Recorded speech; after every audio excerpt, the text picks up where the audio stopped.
Promote. In the first hour, we were going to talk to a coach I think has a chance to, with his team, to do whatever they want to do. Because I thought I had that feeling last year when the season came to a screeching halt for Oklahoma State Cowgirls softball. I had said it. I think I may have even said it on the air, which that puts a lot of pressure on everybody. But that team was capable of going as far as they wanted to. And I thought they were as good as any softball team playing in college last year. And I think they're even better now because of some of the pieces that the architect has added. The architect is Kenny Gajewski, joins us now. Kenny, how are you? I'm great, Robert. Thanks for having us. Yeah, I don't know if I'd call myself an architect, but that was pretty nice words. I would say that you have been in charge of a renewal project here for a while that's looking really good. Well, I mean, one of the reasons I've said this since day one, one of the reasons I came here, or that made this job so attractive was our history. You know what I mean? And when you have history like we have on our side, it gives people hope that you can do it at a particular place, and that's what I've tried to always go back to is the history. That's why we put the history up on our walls, which it wasn't when we got here. It wasn't like I thought it ought to be. And so when you have history and your girls walk in your office each day or your facility each day and they see that, if you don't believe that, you don't think it can happen, then you need to probably go on, or we need to help you find a place that you can be successful and you can think the way I think. So, like I said, we've got a lot to be proud of, and we've got a long way to go, but I feel like we're on the right path. Well, as you know, my daughter-in-law played Oklahoma State Cowgirl softball, and so she keeps up with the program and is really proud of where it's gone. And last year, about the time everything came to a screeching halt, Casey Kendrick, who does a lot of events for you, was busy with some of the basketball, and I had filled in doing some of the ESPN Plus games. So I had seen a good dose of your team, and that's why at the time I thought, this team's good enough to win a national championship. And I'd gotten a really good dose of Allison February. And I'm like, wow. I mean, when she had to put the bat down because of COVID-19, she was as hot a hitter as I've ever seen in a bat ball sport. I mean, she was literally. They talk about Michael Jordan being in the zone. She was in her own February zone, and it was pretty fun. Then I see what you did afterwards, and I got to ask a question before we get any further. Is Reagan Wright really going to wear 77? Because that's pretty cool. That's a cool number. You don't see it very often. Yeah. We've added some really good pieces on top of what the NCAA allowed us to do, and that was to give those seniors, I guess we could call them like super seniors. We were able to give those kids another year. So then you add the pieces of Reagan Wright and Jordan Doggett, both Division I transfers that have had great careers, and then we've got 4 freshmen who came in. So so when I tell everyone we're better than last year, we are talent-wise. Talent-wise, this is the best team that we've had here. This may be the best Oklahoma State softball team talent-wise ever. I just, now it's kind of, like we've kind of assembled this group and assembled what we think are the right pieces, and now it's up to these guys to kind of manage their team, because this is their team. You don't let anybody ever mistake you or mistake what we say. This isn't really my program. I just happen to be at the top of it, but it's really their program. So they're the ones that have to decide what they want, and are they willing to be coached the way they want to be? Are they willing to do things that nobody sees, that you have to do what great teams do? And the fall, I had a lot of questions. I was very disappointed at first until I really kind of hit me. I'm not very smart, but it hit me that these girls are not in a very good emotional state. They're not in a very good mental state. Last year affected them worse than I thought. And it hadn't really hit me either, because I think I was having to do all this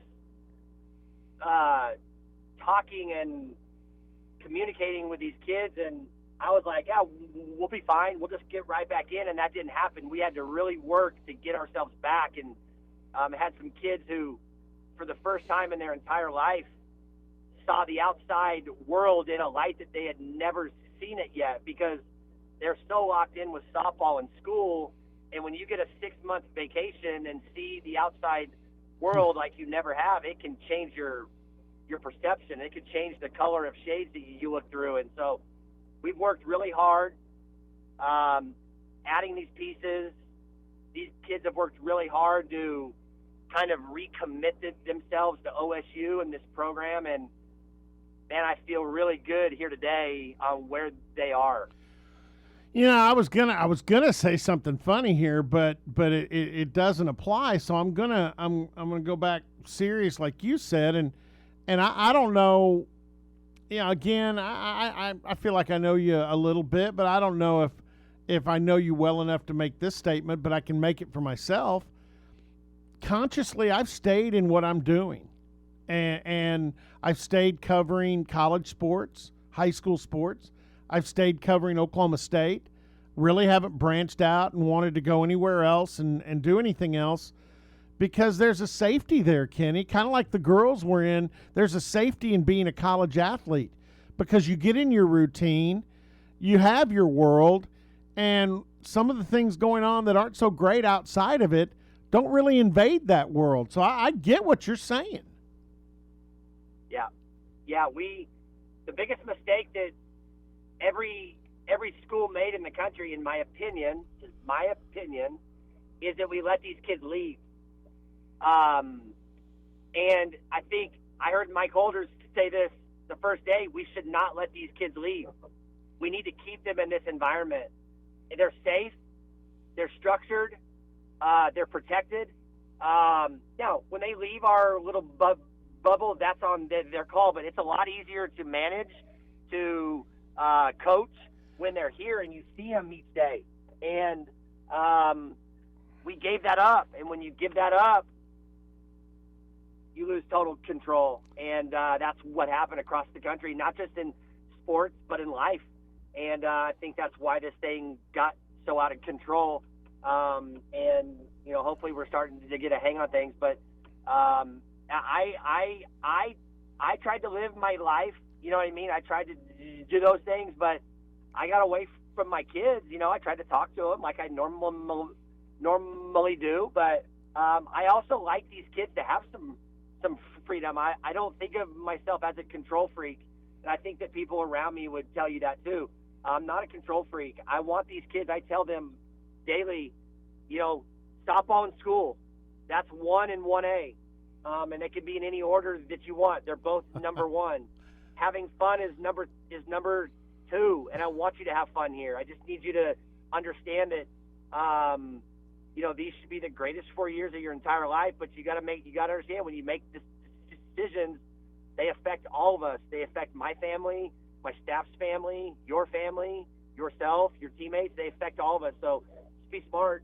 But these bubbles that we're in, we've been in bubbles for a long time. The word bubble became popular in sports because of the pandemic, but in truth, we've had these kids in bubbles since they've been here. Yeah. You know, I am going to get a little lighter here with this next statement, because earlier this week the D1 softball rankings came out, and it was trumpeted on the OSU site. Cowgirls ranked number 10 in the top 10 for the first time since 1994.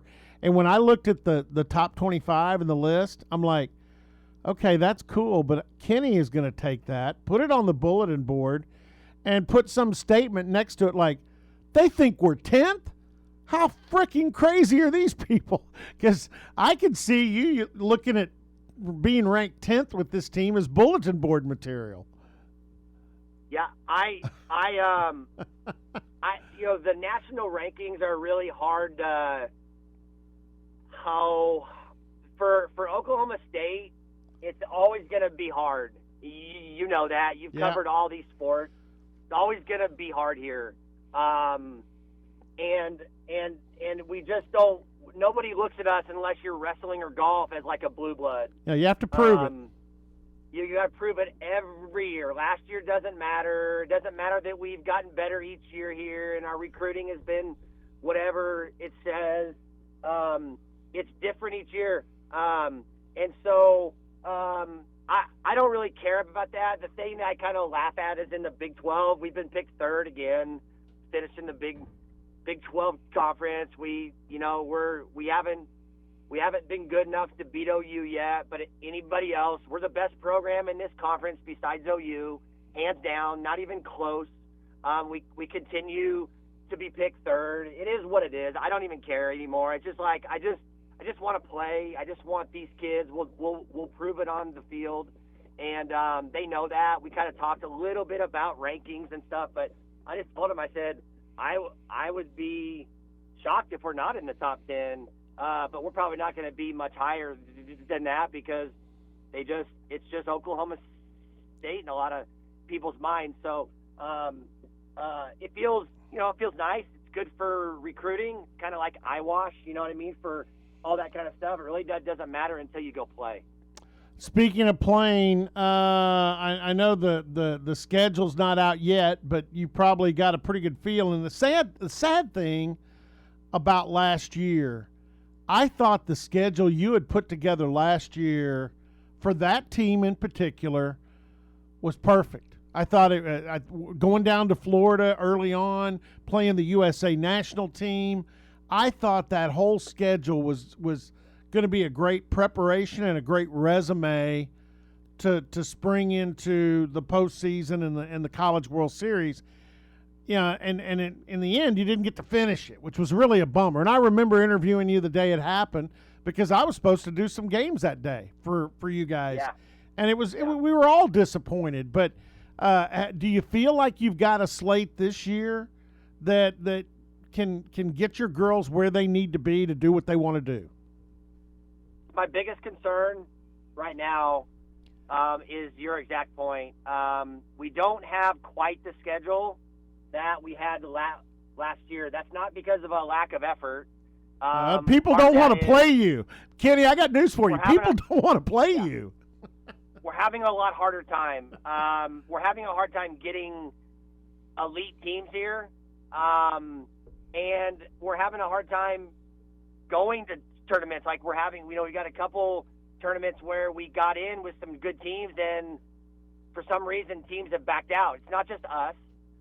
We try to put ourselves, when Jeff is doing the schedule, him and I talk a lot. He does most of the scheduling work, and teams like we jump in and then teams drop out. And so it's amazing to me that programs wouldn't want to play us and have the opportunities. Like, I'm not chasing wins. I'm chasing wins at the end. You know what I mean? I want to win 8 in a row in the end. And so to do that, you got to get your butt beat. And we just haven't had the luck this year. Part of it's COVID. You know, I probably shouldn't say this, but I'm going to. I think people use COVID as an excuse. Oh, there's no doubt. And so that frustrates me. No excuses here. We want to go play the best teams. We're trying to. The schedule's good. It's not great. Got a couple great weekends. We had some great tournaments set at home. Had a couple of the elite Big Ten teams coming in, and now they won't come because they're playing conference only. I don't understand it. It is what it is. So we just gotta make do with what we've got. The best thing that I can tell you, though, and where I keep going back to, is we may have had the best fall that we've ever had here. And I think it's there's 2 reasons. Our team is really good and we're really deep. And so instead of playing outside competition like junior colleges or Division II schools, we played ourselves. And the competition reminded me of my days at Florida or my days of being at OU, like I was like, uh-oh, like this program just made a turn for the better. Like we can have an inter squad and it's better than playing most teams across the country. And so I feel really good about that, but we've worked hard on this schedule. We're going to have it out in the next couple of days. We've got it into our people now to have it approved, and then we'll put it out there. Still a really good schedule. You know, we're going to open up at Louisiana Monroe the first weekend. The second weekend, we go to Frisco, Texas, and the third weekend we go to LSU. So, and at LSU right now it's LSU and ULL. All three teams are in the top 10. So it will be all you could want. So I'm excited about it. I can't wait to get started. I wish it was tomorrow. We're not ready yet, but I don't care. I'll go to war with these kids at any time, and they're ready. They can't wait. Hey, last thing, we're going to have to find something to kid around with you at the end of interviews because you've got your outfield deck now. You don't have to talk much about the outfield deck. It's already there. Hey, it's there, and I told them I didn't want to allow chairs out there so we could put more people. You know, the CDC and all these guidelines, if you put chairs down, your capacity goes to like 25%. If you don't put chairs, it goes to like double or triple that. So I said no chairs. Make everybody stand. So in all seriousness, we've got that deck. I'm very appreciative of Coach Holder and Kyle Waters for getting that done. We needed it badly. It looks awesome. The people out there, I mean, they created that or organically, and some of our truest fans, you know what I mean? We got a lot of them, but it's going to be a great atmosphere. Our people are going to make the game still really cool.